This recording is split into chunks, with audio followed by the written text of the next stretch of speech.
10 000 codeurs.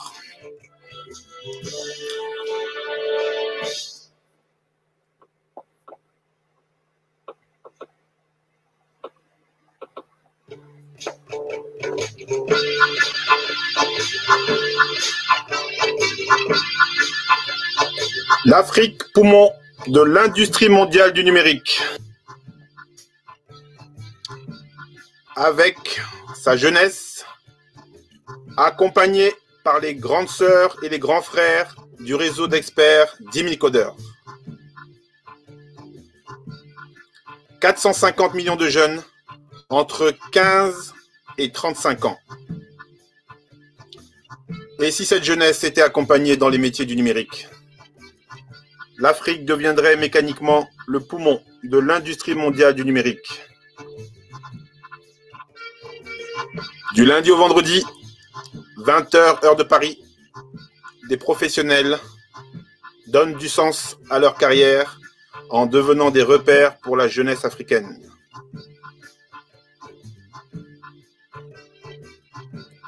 Une jeunesse décomplexée, une jeunesse ambitieuse, une jeunesse qui connaît les réalités de l'entreprise, une jeunesse prête pour les métiers du numérique, une jeunesse prête pour l'entrepreneuriat et pour saisir les opportunités extraordinaires qui s'offrent à elle.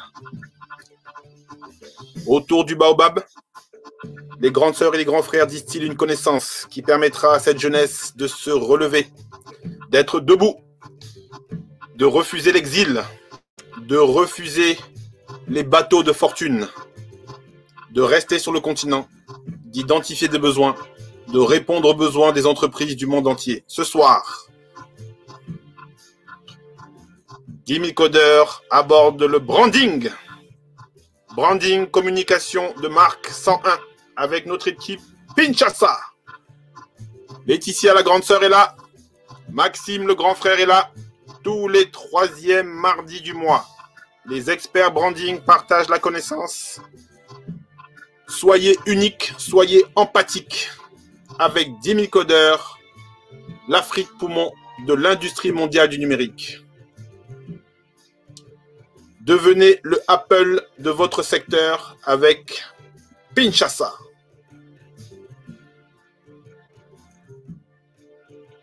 Bien sûr, votre serviteur, Douglas Biondou, président de 10 000 codeurs. Installez-vous.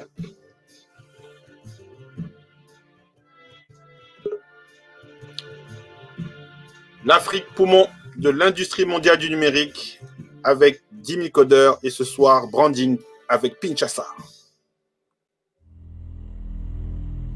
Inyamuru A, Inyamuru B, Inyamuru C, Inyamuru D.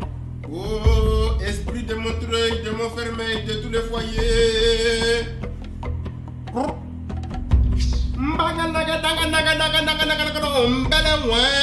Bonjour, je m'appelle Toumani Keita, marabout spécialiste des guerres. Quand les gens ont un problème avec les guerres, c'est là que j'interviens. Les gens se bousculent pour obtenir un diagnostic de ma part. Diagnostic possible grâce à mes pouvoirs surnaturels de marabout. Un cœur qui bat normalement bat de la manière suivante.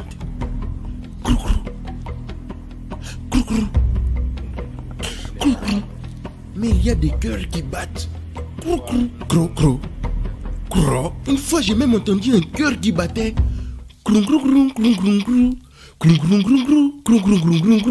Son cœur chantait le premier gaou.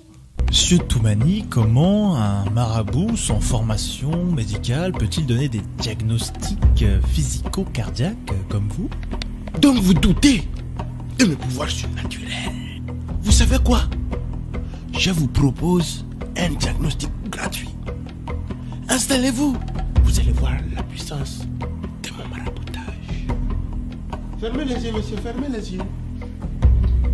Inyamuru A, Inyamuru D, Inyamuru C. Inyamuru A, Inyamuru D, Inyamuru C.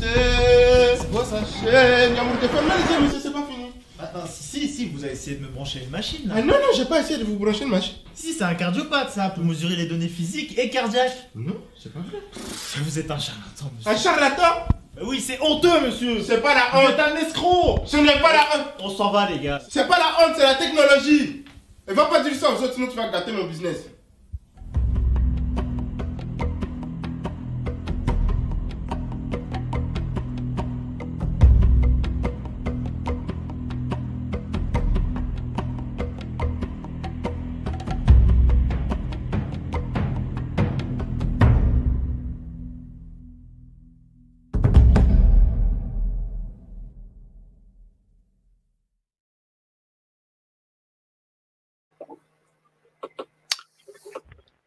Soyez unique, soyez empathique.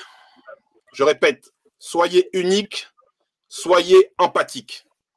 Ne soyez pas le meilleur. C'est un peu ce que me dit de temps à autre ma coach branding, Laetitia Massa, directrice générale de Pinchassa. Elle me dit, Douglas, il ne faut pas être le meilleur. Non, il faut être unique. Il faut être empathique. Soyez les bienvenus. Je suis Douglas Mbiondou, président de l'association 10 000 codeurs. 20 ans d'expérience en informatique, 5 ans comme salarié, 20 ans comme entrepreneur dans le secteur de la formation professionnelle. J'ai choisi de donner du sens à ma carrière en devenant un repère pour la jeunesse africaine. Nous sommes aujourd'hui le 3e mardi du mois, vous le savez, avec 10 000 codeurs. Tous les soirs, du lundi au vendredi, nous accompagnons les jeunes pour les éveiller. Regardez le tableau. À votre avis, la troisième semaine, le mardi, il y a quoi? Très bien, il y a branding. Donc, on va parler branding avec nos spécialistes du branding, l'équipe Pinchassa. C'est du très lourd. Hein. Non, les jeunes, là c'est pas blague. Là, c'est sérieux. Si vous étiez avec nous, vous savez qu'on a eu l'occasion de parler du branding, l'intérêt du branding pour les entrepreneurs.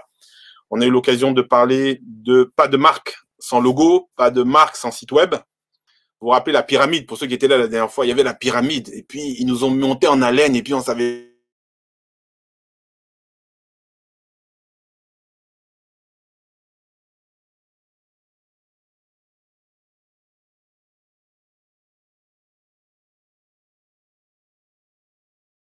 Sans plus attendre, nous allons échanger avec nos experts. Mais vous rappelez, Micodeur, pourquoi est-ce qu'on est là? On ne veut plus jamais ça. Je répète, nous, on ne veut plus ça. Des jeunes qui sont abandonnés, des jeunes qui sont livrés à eux-mêmes, on ne veut plus ça. Et nous nous sentons responsables aussi de cette jeunesse. Et nous voulons révéler le potentiel de tous ces jeunes qui prennent le bateau, qui se tuent en mer. On va révéler leur potentiel. On va leur montrer les différents métiers qui existent. On va leur montrer ce que le numérique a à leur offrir. Quels sont les métiers? Quels sont les usages? Quels sont les technos? Et ils vont pouvoir trouver des opportunités. Merci d'être avec nous. Merci à ceux qui ont déjà fait des commentaires. Merci à Yolène. Merci à Mohamed. Merci à Maurice. Vous êtes déjà avec nous. Merci pour ce nouveau webinaire sur le branding. Hier, vous vous rappelez, c'était DevOps. Demain, c'est marketing digital. On change d'univers chaque soir pour permettre aux jeunes de découvrir ce qui est possible et de déclencher chez eux potentiellement une vocation. Vous savez, les jeunes, on ne peut pas leur dire tu feras ça, tu feras ça. Il faut leur mettre dans des situations où il y a une vocation qui se crée. Et ça, c'est extrêmement, extrêmement, extrêmement important. Très bien. Alors, je vais faire entrer nos amis. 5, 4, 3, 2, 1. Les voilà, nos amis, nos experts. Les voilà, nos experts de Pinchassa. Alors, on va les laisser mettre le micro. Bonsoir, Tanti Laetitia. Ah, attention, le micro. Bonsoir. Est-ce que tout le monde m'entend? Très bien. Impeccable. Nickel. Merci, Douglas, d'être encore avec nous et d'animer ce quatrième webinaire. Oui. Quatrième et dernier webinaire de la première phase Kinshasa. N'est-ce pas? Tout à fait. La première phase, donc tous ceux qui nous ont suivis depuis le début. Maintenant, donc, Alors, alors, peut-être le son, je ne sais pas si le son est optimal de votre côté. On t'entend pas très bien? Je vérifie. Ouais. On vérifie vite. Est-ce que comme ça, c'est mieux? Un petit peu mieux. Alors, on va demander à nos auditeurs, est-ce que les amis, est-ce que vous entendez tonton et tata? Est-ce que vous entendez bien tonton Maxime? Est-ce que vous entendez bien tata Laetitia? Est-ce que vous m'entendez bien? Alors, voilà, Yolène nous dit qu'on n'entend pas bien. Ah. Alors, est-ce que là, c'est mieux? Là, je pense que c'est pas top. Ouais, c'est un son, ça fait un peu sourd.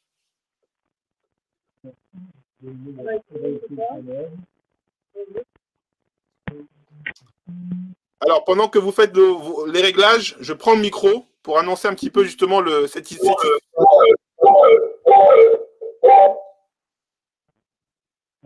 Alors.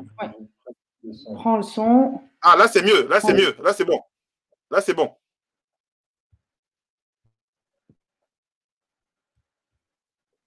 Ok. Alors, est-ce que vous entendez mieux? Oui, là, c'est mieux. Là, c'est mieux. Là, c'est beaucoup mieux. On n'entend pas. Si. Là, c'est mieux. Est-ce qu'il est connecté? Tu t'es déconnecté du BAF? Ouais, c'est bon. Là, c'est bon, vous entendez? Est-ce que vous m'entendez? Ok.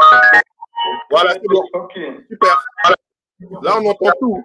Là, on entend la totale. Là, c'est bon. C'est bon. On est toujours en ligne? Le son est bon? On est toujours en ligne. On est avec vous. C'est impeccable. All good. Paul-Edouard nous dit c'est all good. Alors, bienvenue, Tanti. Bienvenue, tonton. Merci. Bonjour à tous. Bonjour à tous. Pour resituer ce 4e webinaire branding qui s'inscrit donc dans les 3 phases de construction de marque de Pinchasa. La première phase étant définir, la deuxième approfondir, la troisième renforcer. Alors, les trois premiers webinaires ont porté sur la stratégie, tout en haut de la première partie. Ensuite, nous avons parlé de l'identité visuelle, des applications et sites Internet. Et aujourd'hui, nous sommes dans le 4e axe de la construction de marque, à savoir la communication. En effet, pas de marque sans communication. Si vous ne parvenez pas à exprimer ce qui vous différencie, si vous ne parvenez pas à parler à votre audience, eh bien, il y a peu de chances que votre marque se construise. Et aujourd'hui, donc, on va aborder un sujet critique pour tous ceux qui ont déjà eu à animer une page de réseau social. Ceux qui l'ont déjà fait savent que ça demande beaucoup d'efforts, beaucoup de créativité. On se creuse les méninges pour trouver des publications, des idées de publications qui vont avoir un impact, qui vont faire réagir son audience. Et pourtant, il faut bien avouer que souvent, ça tombe à plat. Souvent, les efforts ne sont pas récompensés. Et donc, évidemment, la première chose qu'on voit, c'est le manque de métriques sur ces réseaux sociaux. Est-ce qu'il y a des likes? Est-ce qu'il y a des commentaires? Mais l'échec le plus patent, c'est que finalement, ces communications ratées ne servent pas nos objectifs de marque. Pourquoi? Donc, la question que tu voulais poser à tout le monde, en fait, c'est pourquoi la majorité des efforts de communication se soldent par un échec. Alors, comme Maxime vient de tenter de vous le dire, ce qu'il entend par échec, c'est le fait qu'une communication est faite, on a mis énormément d'efforts pour la faire, ou peut-être pas beaucoup, quoi qu'il en soit, on a mis un certain effort pour la faire, et il se trouve qu'elle tombe à plat. Les premiers échecs qu'on voit, c'est évidemment l'absence de likes, l'absence de commentaires, l'absence de réactions, l'absence de messages privés, l'absence d'achat. Mais il y a plein d'autres éléments qui font déduire à un échec d'une communication. Alors, ce dont nous, on va parler, ce n'est pas une communication comme ça au hasard. On vous parle, encore une fois, de la communication de marque. C'est dans le cadre de la construction de marque qu'il faut communiquer et ne pas faire les choses au hasard. D'accord. Donc, quand vous construisez une marque, il faut être attentif à toute une série d'aspects. Alors, dans un premier temps, je vais vous expliquer pourquoi est-ce que la majorité des efforts de communication se soldent par un échec. C'est assez simple. C'est parce que la plupart des gens ont oublié le sens du mot communication s'ils l'ont déjà connu. Alors, la communication, c'est quoi? Est-ce que la réponse est sur l'image? Mais si tu as envie de la lire, Douglas, qu'est-ce que c'est que la communication? Alors, Tanti le disait, moi je vois ici que la communication, c'est la transmission d'une information qui influence, exactement, rassure et pousse à agir. Exactement. Donc, lorsque les gens disent « il faut que je communique », ils savent qu'il faut qu'ils communiquent simplement parce qu'il faut communiquer.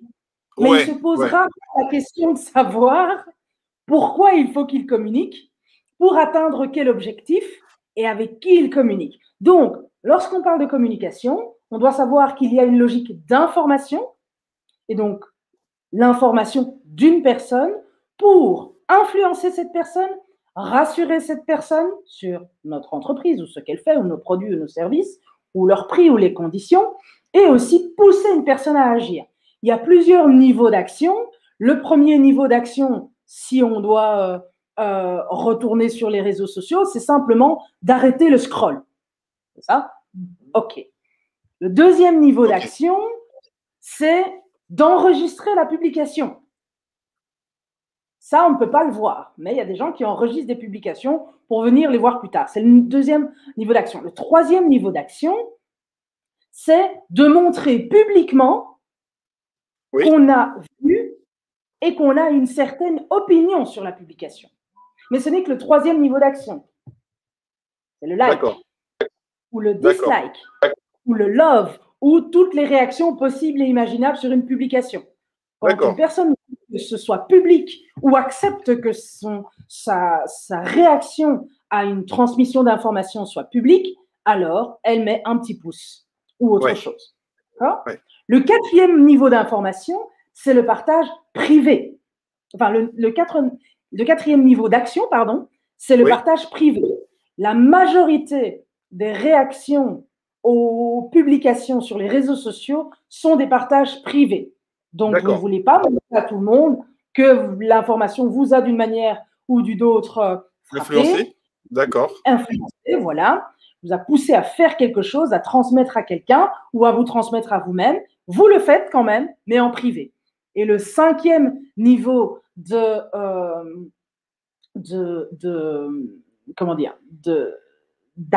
de réaction à une publication, c'est le partage public. Dans ce partage public, il peut prendre deux formes. Soit le commentaire sous la publication, soit le partage effectif où on le met sur son propre mur, toujours dans les réseaux sociaux pour rester ici, puisque la plupart d'entre vous, à mon avis, comme c'est le contexte, on est au XXIe siècle, a sans doute des soucis ou des réactions ou des logiques de communication sur les réseaux sociaux. Donc, ce cinquième niveau, c'est le partage public, que ce soit par commentaire, partager son opinion de manière publique, ou sur son propre mur ou sur le mur de quelqu'un d'autre et partager son opinion avec. Donc, il faut savoir que pousser à agir, c'est le but de la communication. Quand on veut pousser à agir, on doit rassurer sur le risque à agir. Quand vous voulez qu'une personne achète quelque chose, il faut la rassurer sur le fait que c'est du sérieux. Lorsque vous voulez influencer une personne pour qu'elle pense que votre marque est de tel type ou de tel autre type, il va falloir lui transmettre un certain type d'information. Donc, ça, c'est le sens du mot communication. Alors, ce qu'il faut savoir, c'est que l'efficacité d'une communication, soit elle est là, soit elle n'est pas là. OK ? Ce qui est important, c'est de rester dans votre communication dans ce qu'on appelle, chez Pinchasa, la zone d'efficacité de votre communication de marque. Quels sont les éléments de cette zone d'efficacité? La première chose qu'il faut savoir, c'est qu'il y a plusieurs strates dans cette zone d'efficacité et que l'ensemble de ces strates vont très bien ensemble, mais que dès que vous avez un des éléments de ces strates, donc une des strates de la zone d'efficacité, dès que vous en avez un, il y a des chances que vous soyez sur la bonne voie et que votre communication porte un minimum ses fruits. L'autre chose à dire, c'est que 99% des communications se trouvent en dehors de cette zone. Et donc, bon, la plupart des gens communiquent, payent beaucoup d'argent pour communiquer, mais ne tiennent pas compte de la base, de la base, de la base. C'est pour ça que Maxime a appelé ça communication 101. Tout à fait. Alors, on va commencer par la première partie de cette zone d'efficacité, qui est la partie la plus essentielle, à savoir être bien conscient de à qui vous voulez parler. Donc, votre audience. Alors, l'audience, évidemment, ça veut dire beaucoup de choses et c'est sans doute un petit peu galvaudé comme terme, mais imaginons, donc, pour ceux qui ne connaissent pas Douglas, n'est-ce pas, tu donnes des formations de Java en milieu corporel. On peut dire ça. Alors, imaginons que Douglas, pour trouver des clients, aille au marché le plus proche ou dans un supermarché un jour d'affluence et se mette à crier « Formation Java, très bonne formation pour le corporate et les institutions ». Alors, est-ce qu'il n'en sortirait 100 clients? Bon, peut-être pas. Peut-être qu'effectivement, dans la foule, se trouverait quelqu'un qui pourrait être intéressé par une formation Java corporate. Mais Tonton Maxime, ça, je ne connais pas ça, ça c'est pas bon, ça va pas marcher. Mais en tout cas, est-ce que ce serait efficace? Est-ce que l'énergie investie dans cette action de communication amènerait des résultats à la mesure de ces investissements? C'est nettement moins sûr. Et donc, c'est comme ça qu'il faut évidemment trouver son audience et sa niche. Alors, une niche, c'est quoi? C'est une partie d'audience qui a un problème commun, celui pour lequel votre entreprise offre une solution et qui sont disposés à acheter. Donc, ça, c'est ce qui constitue votre niche. Et qui ont le pouvoir d'acheter. Et qui ont le pouvoir. Donc, disposés à acheter, ça veut dire que, ils accordent assez de valeur à votre solution et assez d'importance à leur problème que pour avoir envie de le résoudre, mais aussi de mettre la main au portefeuille pour se séparer d'un petit peu d'argent pour pouvoir se défaire de leurs problèmes. Donc ça, c'est la base de la niche. Une fois que vous avez votre niche, évidemment, il faut comprendre qui est-elle précisément. Alors, on parle de différences objectives. Les différences objectives, ce sont celles qu'on peut facilement objectiver, comme le nom l'indique, donc l'âge, le sexe, la géographie, etc. Tous ces indicateurs qui servent de base à une segmentation de marché, mais qui sont bien pauvres si on veut commencer à parler de problèmes. Parce que toutes les femmes de 45 ans n'ont pas les mêmes problèmes. Hein, celle qui vend du matériel de couture, celle qui est institutrice, celle qui est développeuse ou qui est infirmière, chacune va avoir son vécu, ses problèmes à résoudre. Et donc, si on veut parler aux gens de manière efficace, il faut passer à d'autres différences qui sont les différences objectives et qui concrètement vont être les différences de problèmes ou de besoins. En effet, comme on l'a dit, la niche, ce sont ceux qui partagent un même problème. Et donc, si on veut venir sur le champ de l'informatique, hein, vu qu'on est quand même toujours dans une communauté très orientée tech ici, une institutrice qui prépare ses leçons sur son ordinateur n'aura pas les mêmes problèmes informatiques qu'un spécialiste cybersecurity ou un développeur. Hein, on est à des niveaux différents Et donc, les solutions qu'on peut leur apporter en informatique seront évidemment différentes. Et donc, c'est à elle qu'il faut parler. Et donc, Et à personne d'autre. C'est à elle qu'il faut parler. Alors, maintenant, comment leur parler? On va commencer à aborder ça. Et pour ça, je vais partir d'une petite expérience que tout le monde a sûrement déjà vécue. Vous rencontrez quelqu'un et puis vous vous rendez compte au bout de quelques minutes que ce quelqu'un ne sait faire que parler de lui. Il parle de lui, de lui, de lui, de lui et encore de lui.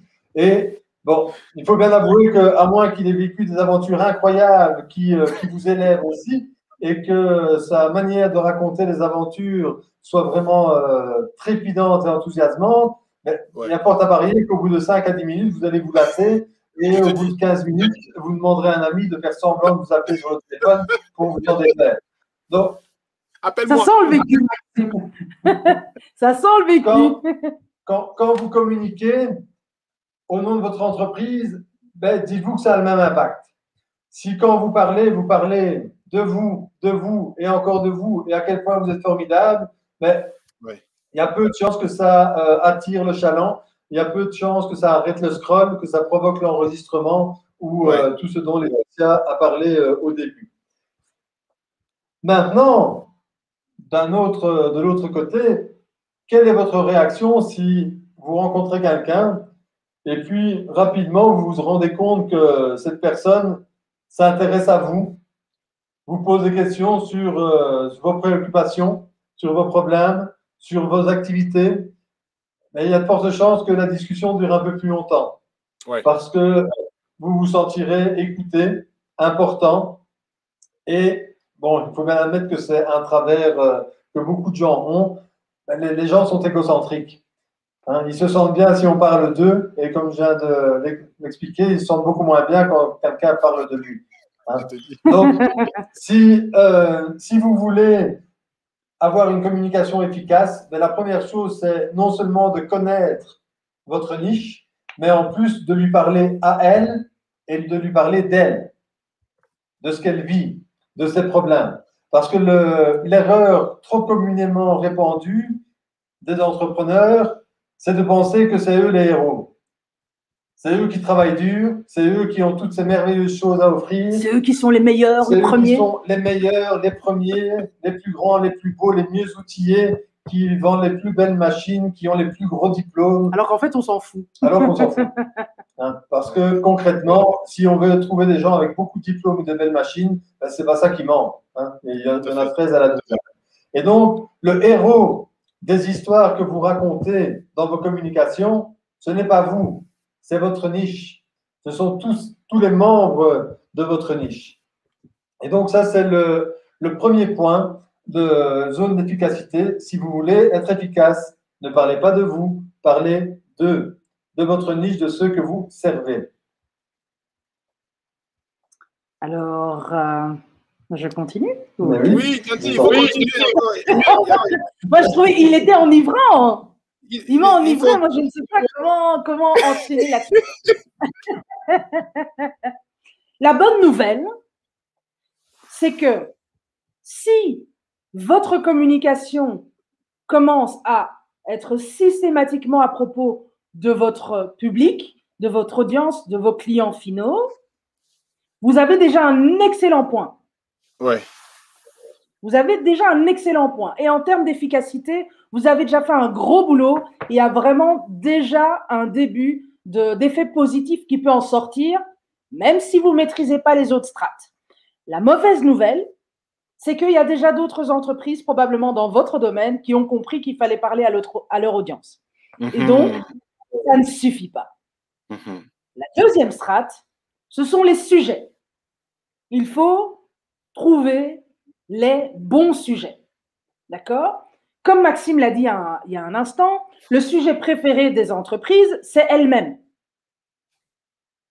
Le sujet préféré des marques, ce sont les préoccupations des grandes marques, c'est-à-dire celles qui ont compris le game. Les sujets préférés de ces marques, ce sont les préoccupations de leur audience.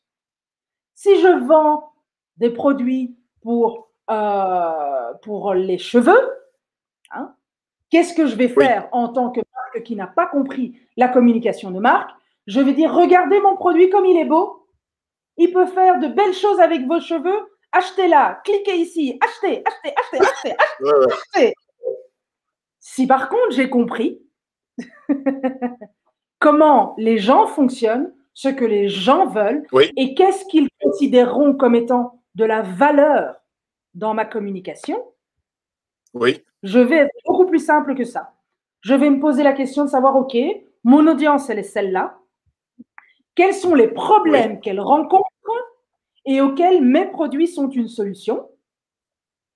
Et je ne vais pas nécessairement parler de mon produit ou de mon entreprise, mais je vais lui parler de ses problèmes. D'accord. On va donner donc l'exemple des cheveux. Je vais lui dire, ben voilà, je comprends ce que vous vivez. C'est assez dur de perdre ses cheveux, par exemple. Et je fais tout un post sur la perte de cheveux, 2-3 astuces pour arrêter de perdre ses cheveux, et voilà, c'est cadeau.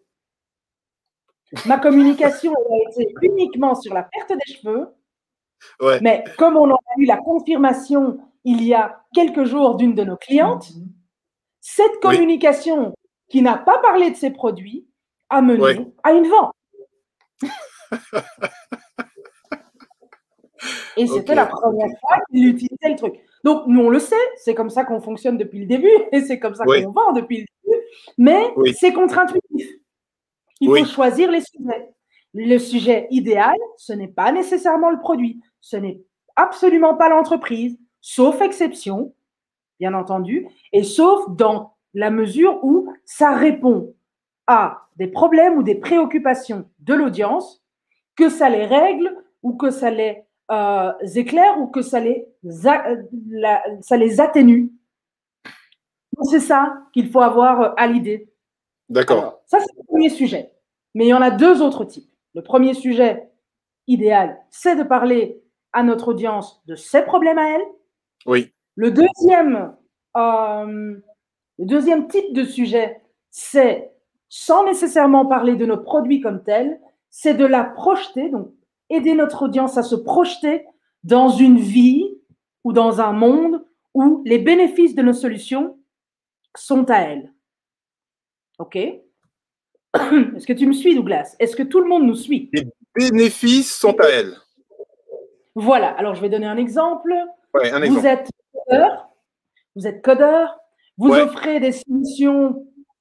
Je ne vais pas parler de solutions embarquées parce que je ne maîtrise pas. Mais par contre, vous offrez des applications de gestion. Oui, okay? Des applications de gestion de trésorerie ou des applications de gestion. Vous parlez de leurs problèmes, donc tous les problèmes qui peuvent subvenir dans une entreprise qui n'a pas d'application de gestion, par exemple. Elle doit se fier aux humeurs des comptables, aux humeurs de X, Y, Z. Bon, je suis sûre qu'il y a des comptables sans humeur, mais aux humeurs des uns et des autres pour le bon encodage, pour le bon recopiage. Un des problèmes systématiques qui arrive dans une entreprise, c'est que quand une personne fait de l'encodage et qu'une autre personne doit réencoder les mêmes informations, il y a un risque d'erreur presque systématique. Hein, je ne me trompe pas. Et donc, il y a un risque réel pour l'entreprise de perdre de l'argent. OK? Donc ça, c'est la phase problème. La deuxième phase étant le bénéfice de la solution, c'est de présenter, parfois au travers de clients qui ont effectivement utilisé les solutions, mais même sans ces clients, de présenter un monde dans lequel l'entreprise ne perd pas X milliers de chiffres d'affaires par an, rien qu'à cause des erreurs d'encodage, et qu'avec ces 10 ou 20 milliers d'euros supplémentaires qu'elle a dégagés, elle a pu investir dans une nouvelle solution et devenir le succès, etc. Donc, aider l'audience à se projeter dans une situation où elle jouit des bénéfices d'utiliser la solution. Ça, c'est un des types de sujets. Le troisième type de sujet, c'est, et ça, c'est encore plus contre-intuitif que tout le reste, c'est de se dire une chose très simple. Toutes les personnes qui ont le problème que ma solution résout, donc que mes produits résolvent, ne vont pas nécessairement soit avoir le pouvoir d'acheter mon produit, soit avoir l'envie d'acheter mon produit. C'est Ouais. pas pour autant que je ne dois pas communiquer avec ces personnes-là aussi. Et D'accord. donc, le troisième type de sujet, c'est celui qui consiste à aider les personnes qui ne sont pas encore prêtes à acheter ma solution tout de suite à se débrouiller toutes seules. C'est Sans moi. vraiment Sans moi. Sans moi. sans moi. Alors, est-ce que tu sais pourquoi? À ton avis, Douglas? Alors, c'est marrant ce que tu dis parce que j'ai vu dernièrement une intervention d'un spécialiste de la vente et il disait ceci.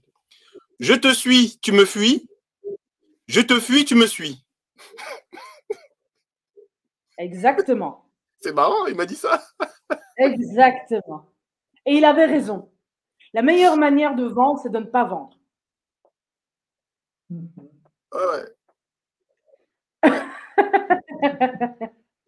et même, en fait, il choquait les clients. Il disait, bon, peut-être que votre besoin ne correspond pas, peut-être que vous ne correspondez pas à la type de clientèle de mon produit.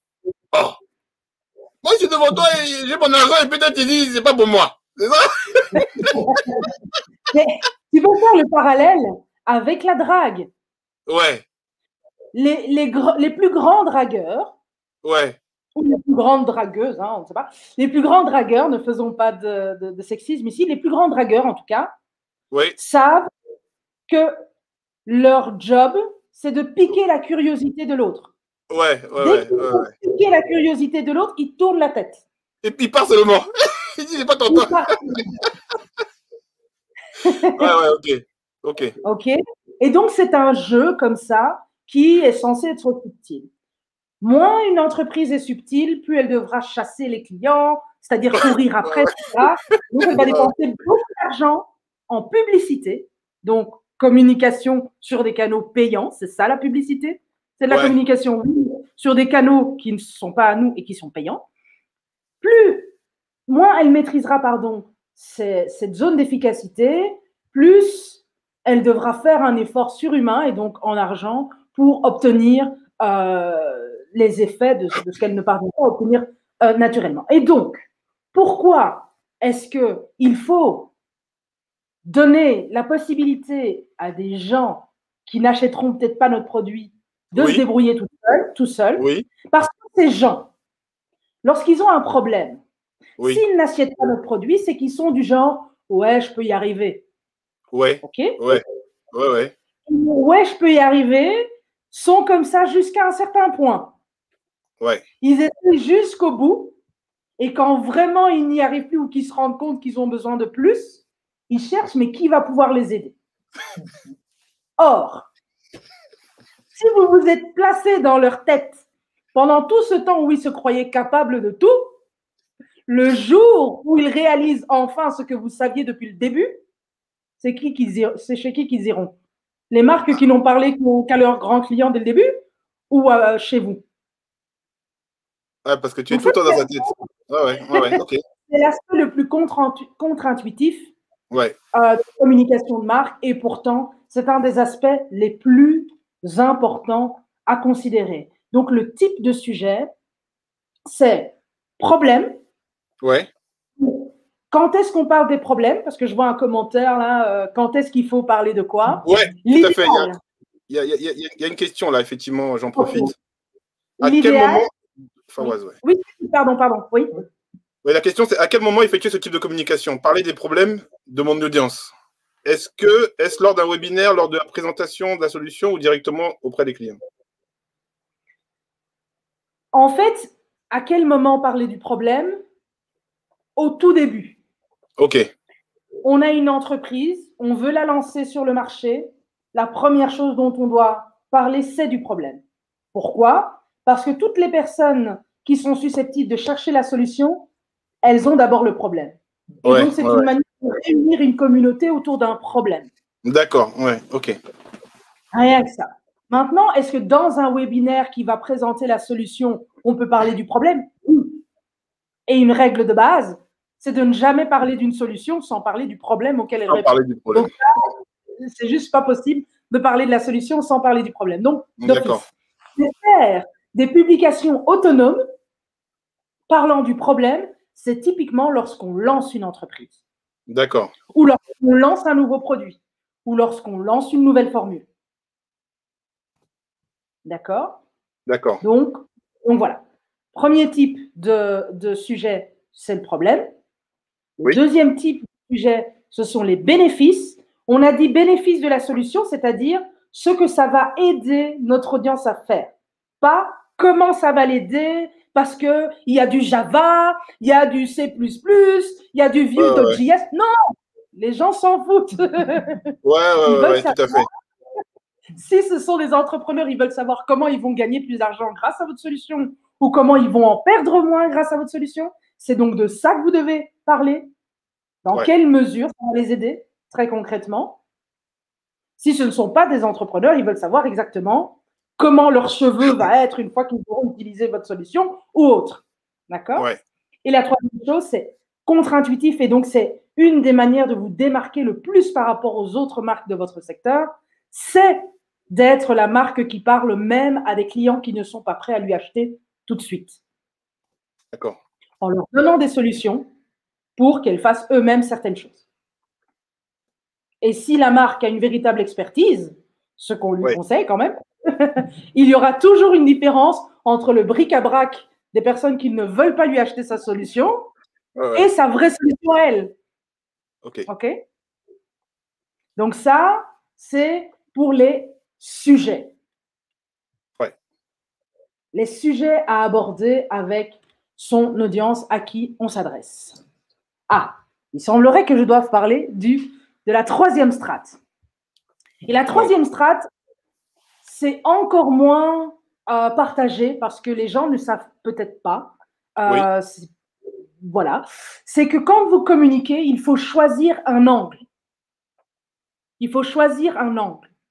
L'un des buts de la communication d'une marque, c'est d'aider la marque justement à cut through the noise. En anglais, en français, qu'est-ce qu'on dit?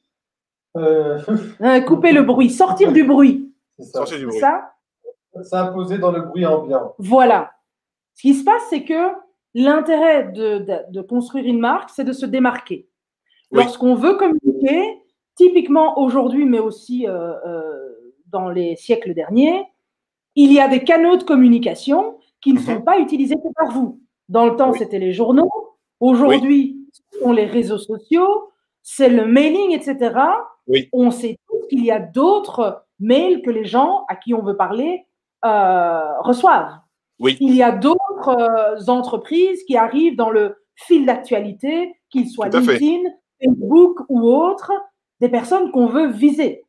Et donc, ce qui est extrêmement important, c'est de sortir du lot. Le but, c'est que les gens arrêtent de scroller, que les gens aillent sur la bonne page, etc., etc. Et pour faire ça, il faut avoir un angle par rapport au même problème, un angle, une manière d'aborder les choses qui soit unique et en tous les cas inexploitée par d'autres. OK? Exemple. Tout le monde parle des réfugiés, non pas des réfugiés, des personnes les boat people. Oui. Tu as montré les réfugiés. Oui. OK, mais ils ne le font pas encore tant qu'ils n'ont pas. Les migrants. Voilà, les migrants. On parle de migrants. Imagine que toi, Douglas, tu décides que ce ne sont pas des migrants, mais qu'on peut en parler comme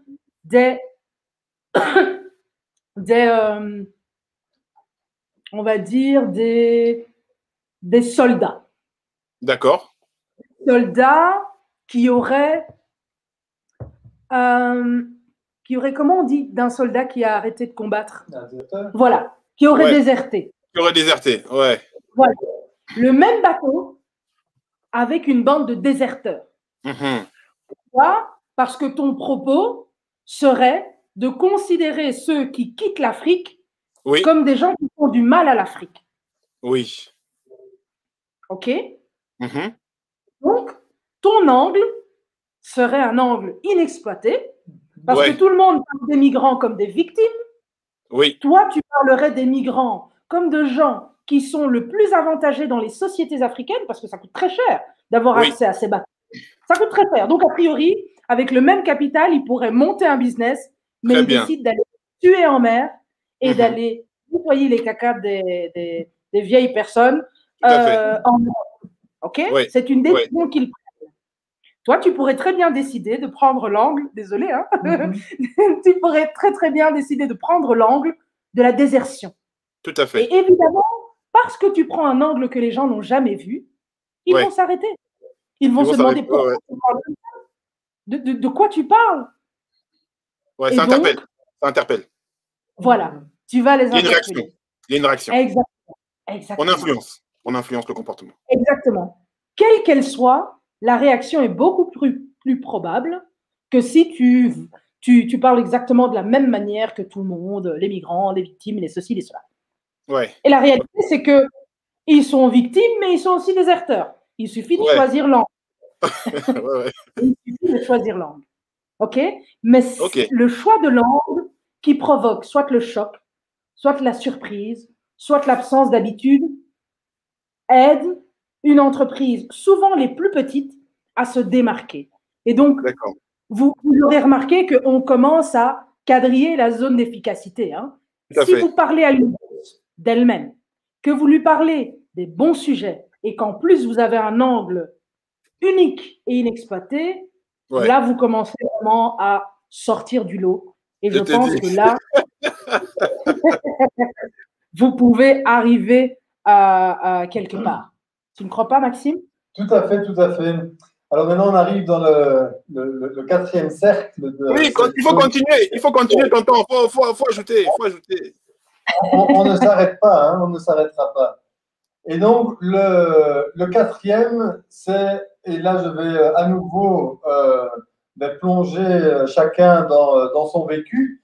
Hein. On est tous amenés à communiquer avec tout un tas de gens très différents. Hein. Et ceux qui sont dans la tech sont bien placés pour le savoir, c'est toujours difficile de parler de ce qu'on fait quand on est dans un domaine technologique pointu. Mhm. Et imaginez, donc, vous êtes développeur Java, hein, Oui. et vous expliquez ce que vous faites à votre petit-neveu de 6 ans. Et puis, vous l'expliquez à votre ami d'enfance que vous n'avez plus vu depuis 20 ans. Et puis, Ouais. vous l'expliquez à votre collègue qui, lui, est plutôt dans le C. Et puis, vous l'expliquez à un ministre lors d'un forum sur la technologie africaine. Bon. Vous allez à chaque fois être la même personne.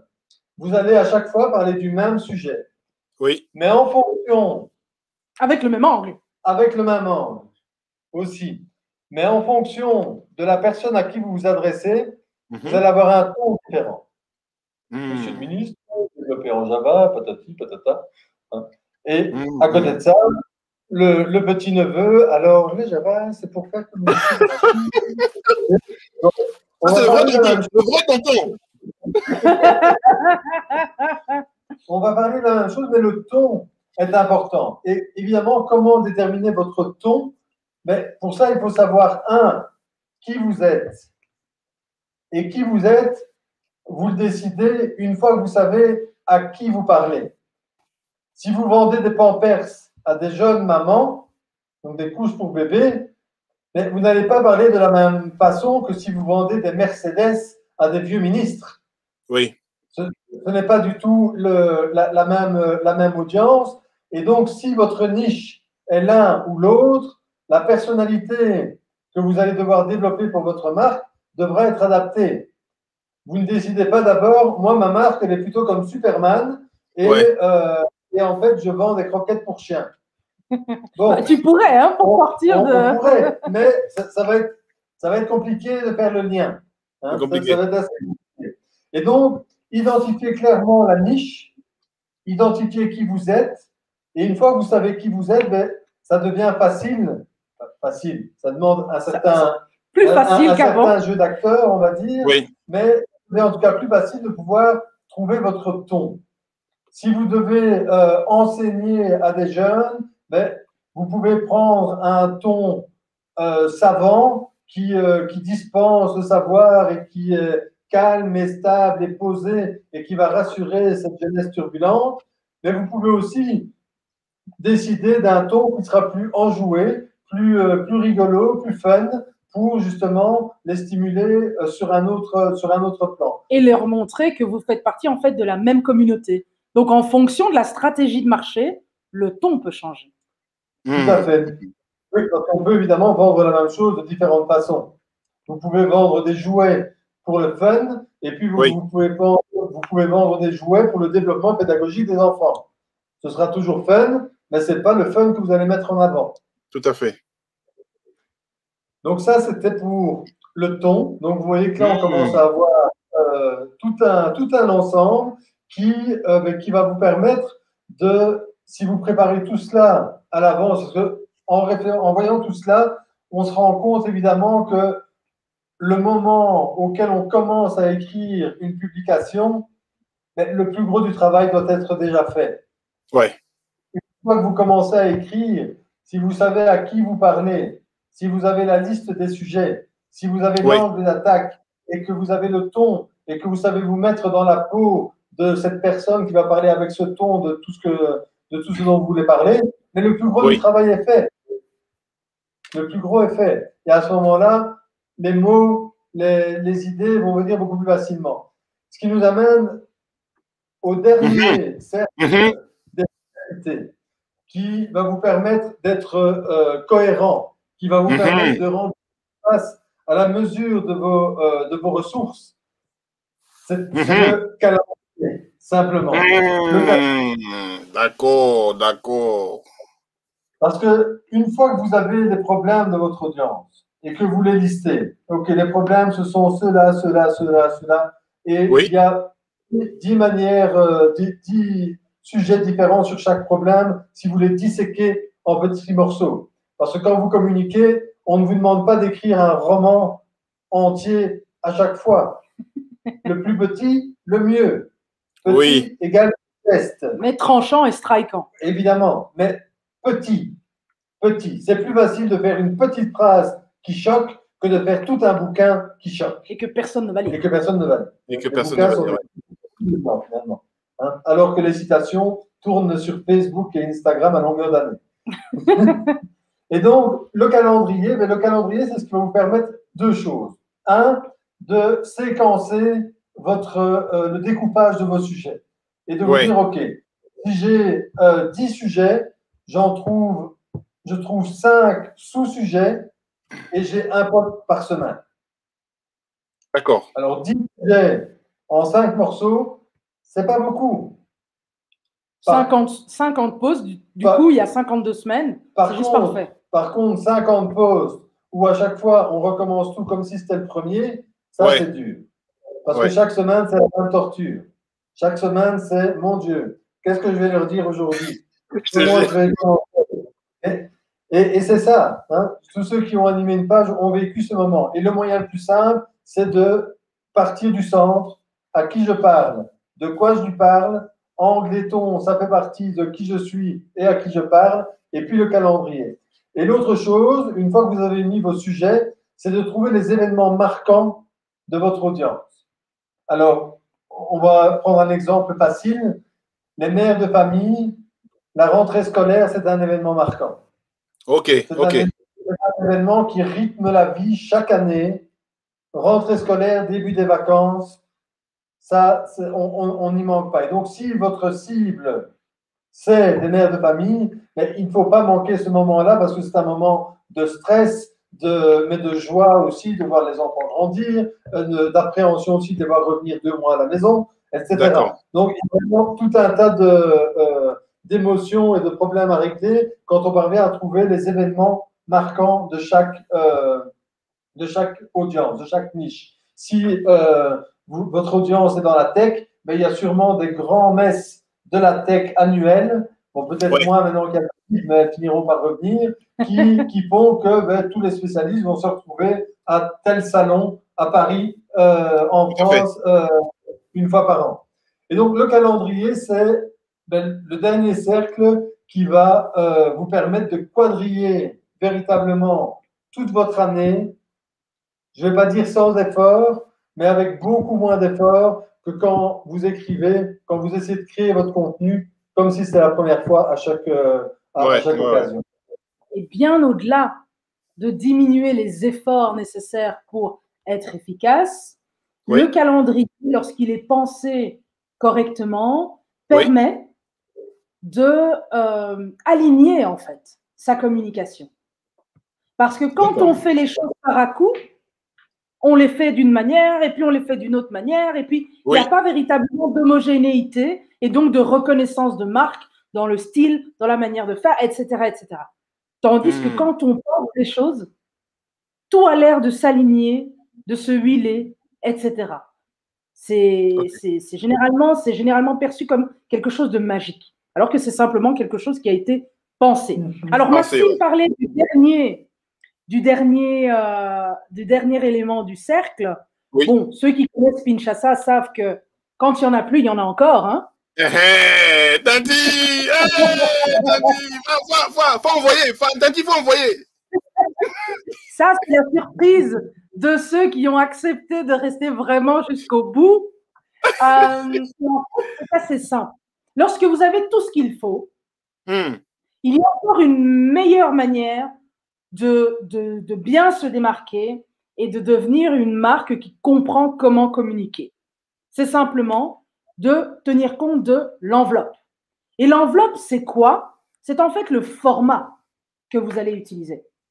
D'accord? Un format de communication, c'est en fait une vidéo plutôt qu'un texte. OK. Une image plutôt qu'un texte. Des pictogrammes plutôt qu'un texte. Ou un texte, mais écrit d'une certaine manière, plutôt qu'autrement. Des sons, enfin de l'audio, plutôt qu'autre chose. Donc ça, c'est le format. Et dans le format visuel, il y a encore toute une myriade de formats possibles. Il y a le format pour Facebook, mais même sur Facebook, il y a le format cover de page, il y a le format carré, il y a le format story, il y a le format, enfin, voilà, il y a des myriades de formats. Et ce qui est de plus en plus important sur les réseaux sociaux, nous sommes au 21e siècle et on sait que la majorité d'entre vous qui nous regardez allez utiliser les réseaux sociaux et l'utilisez déjà.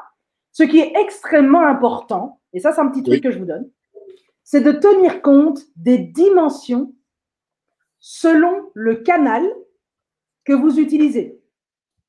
Donc, par exemple, du 1080 pixels x 1080 pixels, ce sont les dimensions idéales pour une publication générique que vous voudriez partager sur Facebook, sur LinkedIn, sur Instagram ou d'autres réseaux sans qu'il y ait une coupure par-ci, une coupure par-là, etc., etc. Mais dès que vous voulez utiliser de la vidéo et que vous voulez utiliser cette vidéo dans Instagram TV, c'est déjà du 1080 x 1350. D'accord. Dès que vous voulez utiliser de la story, c'est 1920 x 1080. Donc 1080 x 1920. Les conséquences, si vous ne respectez pas le format, c'est que la plateforme coupe. Alors, vous êtes tout content d'avoir fait les efforts, etc. Vous avez l'audience, le sujet, l'angle, le ton, le calendrier. Et puis, le format détruit tous vos efforts. Et le pire là-dedans, c'est qu'ils sont vraiment vicieux, hein, parce qu'ils vous laissent poster et puis ils coupent au-dessus, ils coupent en dessous. Et c'est l'endroit où vous mettez l'adresse du site web, le nom de votre entreprise. Donc, il faut éviter de commettre ce type d'erreur qui, alors que vous avez fait tout le reste très bien, peut vous être fatal. Alors, lorsqu'on parle de format, on parle aussi d'audience, et je reviens sur l'audience parce que vous n'allez pas utiliser le même format pour des enfants de 4 ans qui ne savent pas lire. Oui. Ou face à des ados qui savent lire mais qui n'ont pas envie de lire, qui préfèrent un TikTok ou un Reels ou je ne sais pas quoi.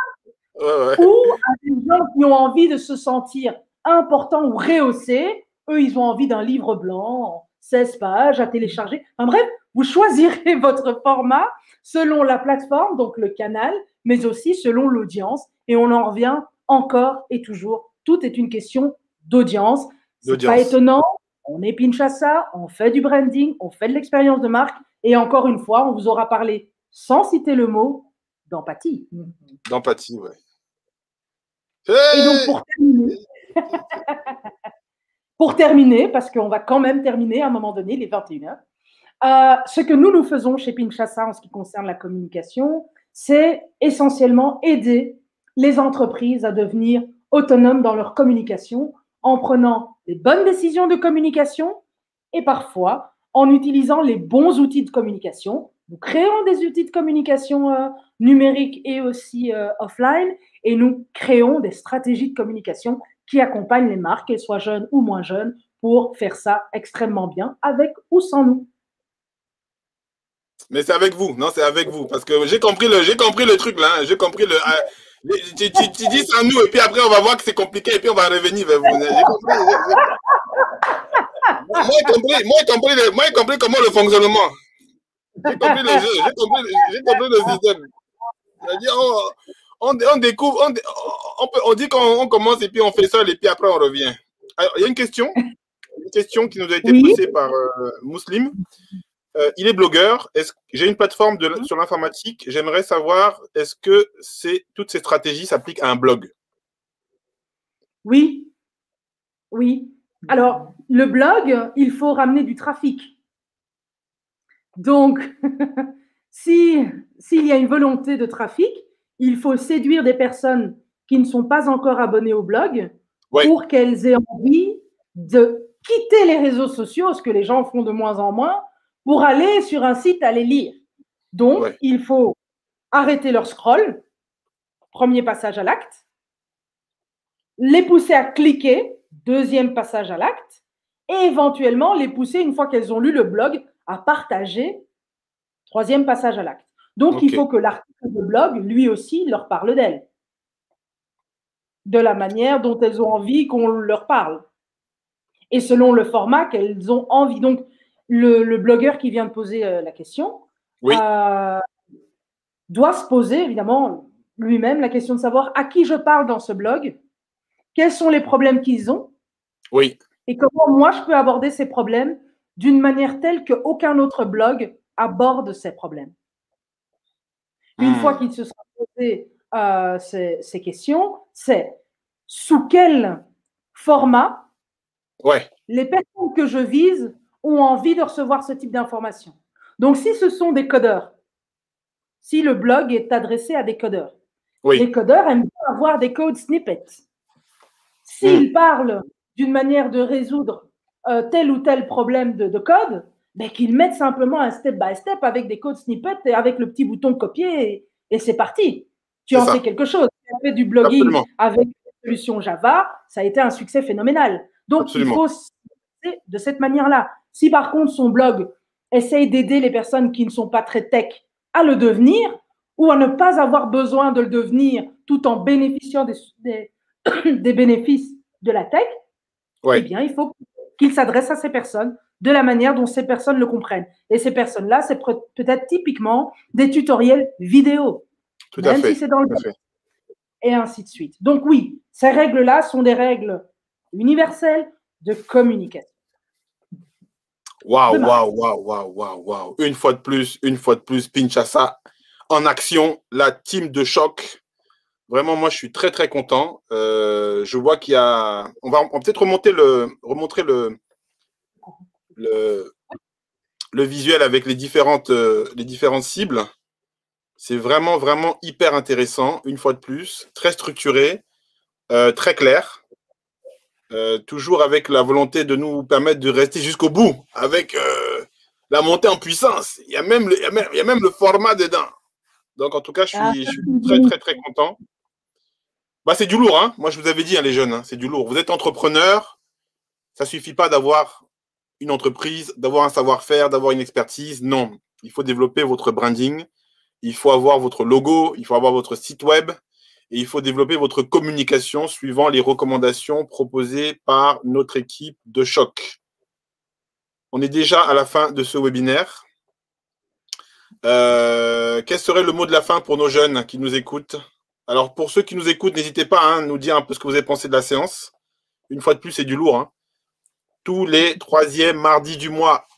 Pinchasa.com.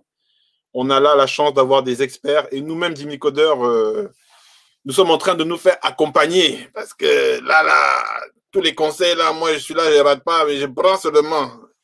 On est aussi en train de se faire accompagner parce que, voilà, on a un projet qui est titanesque, mais on n'a pas la compétence forcément pour pouvoir communiquer, pour pouvoir savoir comment véhiculer les messages, pour savoir comment parler aux jeunes, parler aux institutions avec lesquelles nous voulons travailler, parler aux entreprises avec lesquelles nous voulons travailler. Voilà. Donc, tout ça, tout ce que vous voyez là, eh ben, il faut savoir que normalement, ça coûte très, très cher d'avoir ça. Et là, on a le tonton Maxime, la tata qui sont la tata Laetitia qui sont là. Et c'est vraiment, moi, je trouve ça vraiment, vraiment extraordinaire. Quel est le mot de la fin pour nos jeunes, pour nos entrepreneurs, pour ceux qui ont une entreprise ou qui ont une marque ou qui ont un logo ou qui ont un site web sur ce pan d'aujourd'hui?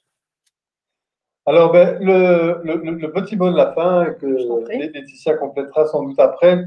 Pour tous ceux qui démarrent ou qui sont en tout cas au début de leur activité, la communication est en fait très très simple. Il y a tout ce dont on a parlé aujourd'hui, mais vous pouvez ramener ça à quelque chose de tout petit, à savoir votre cible, ses problèmes et les bénéfices de votre solution. Si vous ne savez pas de quoi parler, parlez de ça. Et dites-vous qu'au début, à chaque fois que vous parlez d'autre chose, vous diluez votre marque.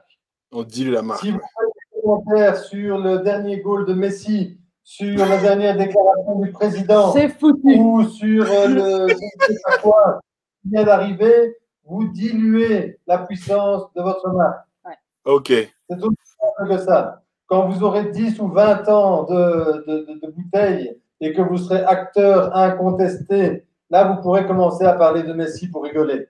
Hein, votre audience fera 600 000 personnes et que dedans, forcément, il y a des fans de Messi et que ils seront contents. Mais tant que vous n'en êtes pas là, problème, cible, bénéfice de votre solution et le petit bonus, montrez que vous êtes un expert et aider les gens qui ont le problème que vous réglez à le régler par eux-mêmes.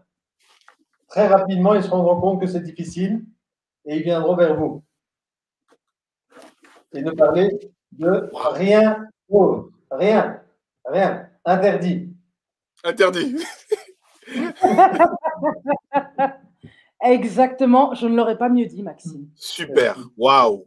Problème, cible, bénéfice.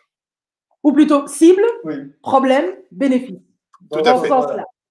La cible, quels sont les sujets qui intéressent, quel est le problème et quels sont les bénéfices?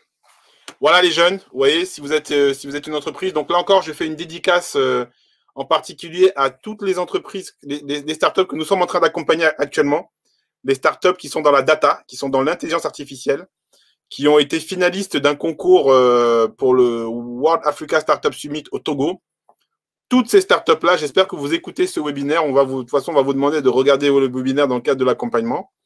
C'est des startups qui bénéficient de 2 heures d'accompagnement data offert par l'équipe data de 10 000 codeurs. Et figurez-vous qu'il y en a une d'elles, c'est Solimi, pour info. Là, je vous le dis en live. Hein. C'est Solimi qui a demandé, en fait, parce qu'on leur a demandé 2 heures en plus sur un sujet. Et Solimi a choisi la partie branding. Donc, Solimi, c'est une structure. Gaëlle, elle a du punch et tout. Elle a fait un pitch qui est super sympa. Et aujourd'hui, elle sent qu'il y a quelque chose au niveau du branding, au niveau de sa marque, de son positionnement, de sa stratégie de marque, de son socle de marque, si je puis me permettre. Elle sent qu'il y a quelque chose qui ne va pas. Et donc, voilà, on l'encourage à voir déjà les différents webinaires qu'on a pu faire avec Pinchasa, d'accord, de regarder ces webinaires-là. Et puis, pourquoi pas de soumettre. Donc, on fera une doléance à Pinchasa, hein, en plus de nos webinaires. Regardez un petit peu le cas Solimi. Mais voilà, tous ces jeunes qui nous écoutent, vous voyez, voilà, c'est bien d'avoir une marque, c'est bien d'avoir un produit. Mais moi, en tout cas, j'ai compris au contact de Pinchasa que ça ne suffit pas. Ça ne suffit pas parce que la concurrence est rude Et il faut absolument trouver le moyen d'être unique, de trouver un bon positionnement, un bon angle. Merci, Tata Laetitia. Merci, tonton Maxime, pour cette heure passée ensemble. On aura beaucoup de plaisir à vous retrouver le mois prochain. Dédicace à... Voilà, merci. Dédicace à toute la jeunesse africaine, dédicace aux entrepreneurs qui nous regardent, à tous ceux qui veulent être spécifiques, être uniques, à tous ceux qui font des choses, qui ont l'impression de faire comme les autres, mais qui veulent trouver leur angle, leur niche, pour montrer que les autres le font, mais c'est vers vous que les gens viennent, quoi. Donc, c'est un peu ça. Bonne continuation. On vous laisse en compagnie de, une fois de plus, une vidéo humoristique de notre ami Dikosh. Cette fois-ci, on choisit la partie prof fou d'informatique. Bye bye. Bye bye tonton. Bye bye Tanti. La prochaine fois. Bye bye. À bientôt. Bonjour à tous. Je vous souhaite la bienvenue au cours d'informatique. Cours d'informatique, mais il n'y a même pas d'ordinateur. Et c'est la première et la dernière fois. Hein. C'est la première et la dernière fois. Avant de commencer, je veux que vous sachiez qu'ici, tous les plus grands de l'informatique sont passés. Serge Matungoulou, premier créateur d'un site internet sans coupure de courant. Franck Ribéry du Bayern. Steve Jobs. Bill Gates. Paix à son âme. Et pardon, c'est l'inverse. Tous les grands sont passés ici. Ici, on ne blague pas avec l'informatique. Nous apprenons l'informatique sans ordinateur. Sans ordinateur. L'informatique est large. Et donc, qu'est-ce que nous allons apprendre ici en particulier? Mais c'est une question, non? Répondez! Bah, apprendre à créer un site avec le langage Java. Nous allons apprendre durant cette année les langages Java. Et comme vous le savez tous ici, le langage Java est une danse.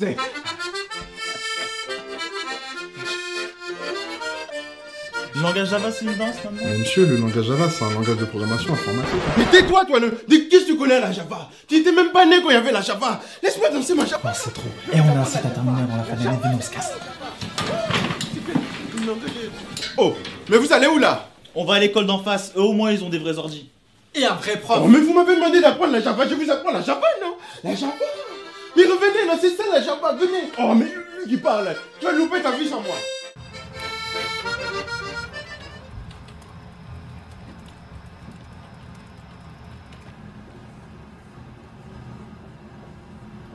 Ah, c'est donc ça la Java. Bon.